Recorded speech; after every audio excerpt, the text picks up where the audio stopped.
hurricanes, floods, tsunamis, tornadoes, severe thunderstorms, heavy wind damage.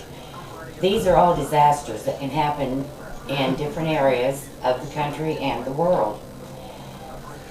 We should all be prepared to handle any emergency that comes our way.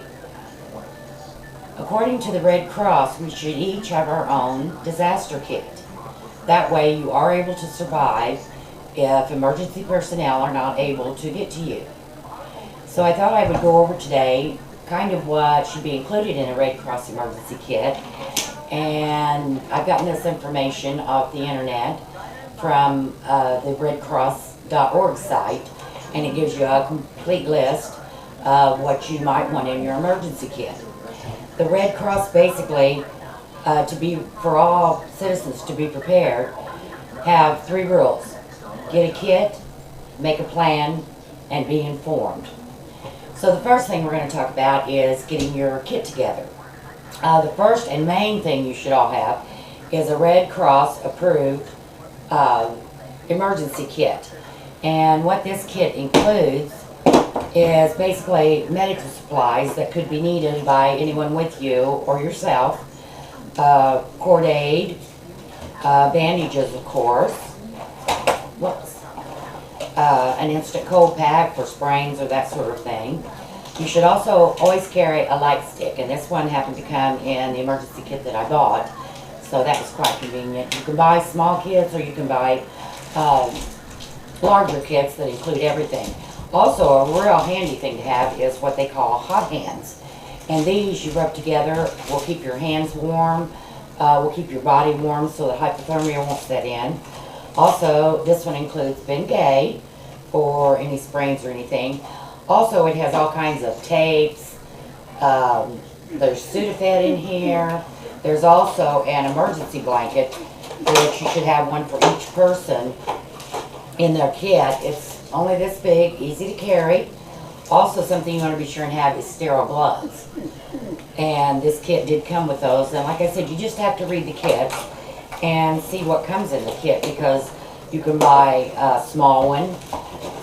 You can buy a larger one that has just about everything a person could almost possibly need in their emergency kit.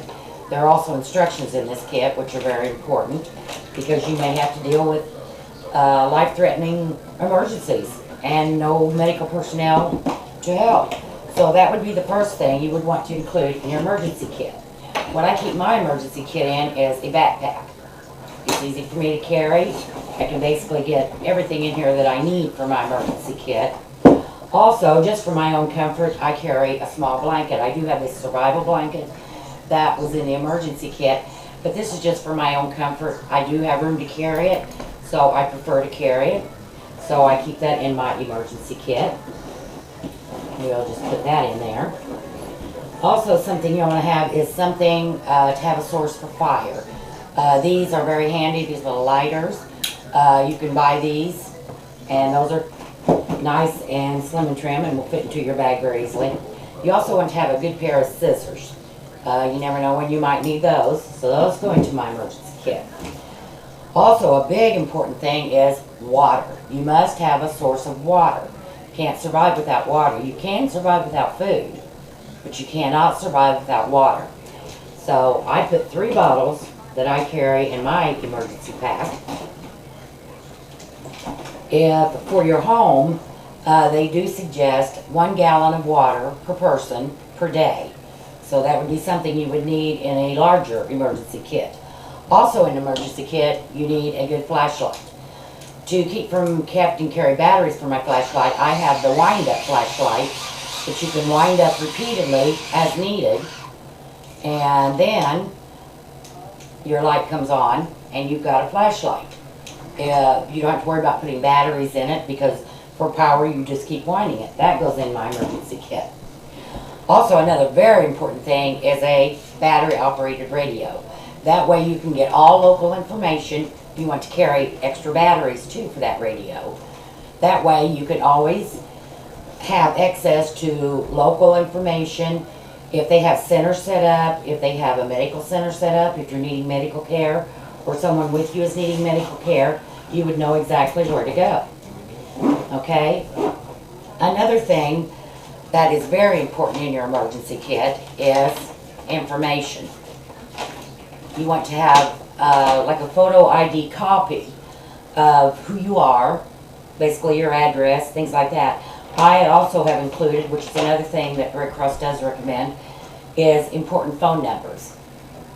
A lot of people, you know the phone numbers, but in a time of an emergency, you're stressed, everyone's under stress, you may forget the phone numbers, or if you were unconscious and they come across you and you've got your emergency bag, they're going to look through it. You're going to have your family contact numbers here. They would know who to contact once they did get you to a place they could take care of you. They would know your name because, like I said, I photocopied my ID. So I put that in there and I write information so they could easily find that. That goes in my emergency kit.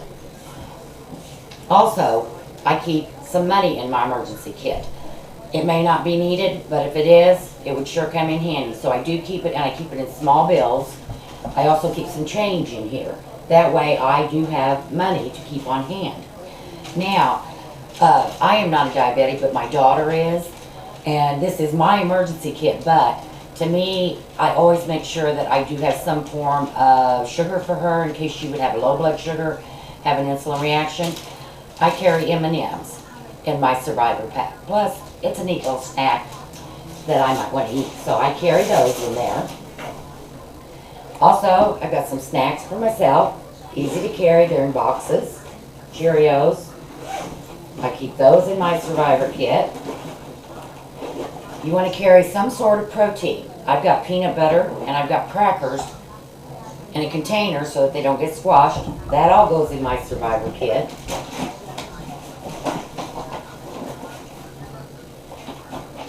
My peanut butter in there, that's my protein. I could live on peanut butter for quite a few days if I had to. Well, normally I have it in there a little neater, but also any medication that you have. You want to make sure you have enough medication at least for 3 days, but 7 days would be even better. That also goes in my emergency kit. Now, just for my own comfort, I like to carry 2 pair of dry socks. Don't like my feet wet. That could be, if you have to walk, you're going to want dry socks. That also goes into my emergency kit. Something else I carry personally are gloves and a warm hat to put on, because if an emergency was to happen during the winter, it can be very cold out there. And like I said, normally I do have this packed a lot neater, but just for time's sake, we won't worry with that. The reason I put it in a backpack, as you can see, I can easily carry everything I need in my backpack. My hands are free. I can use those if I have to climb or walk. If I had to carry a child or help carry somebody, then my hands would be free. So that is something you should really all think about, is having your own emergency survival kit, because in a time of extreme emergency, this could save a lot of lives. It could save your own. You have to be able to take care of yourself before you can help take care of other people. So think about this and think how important an emergency kit could be for everyone. It leaves emergency personnel open to help the people that are really hurt, or the sick, or the elderly, or the young. People like us, we need to be able to take care of ourselves for at least 3 days.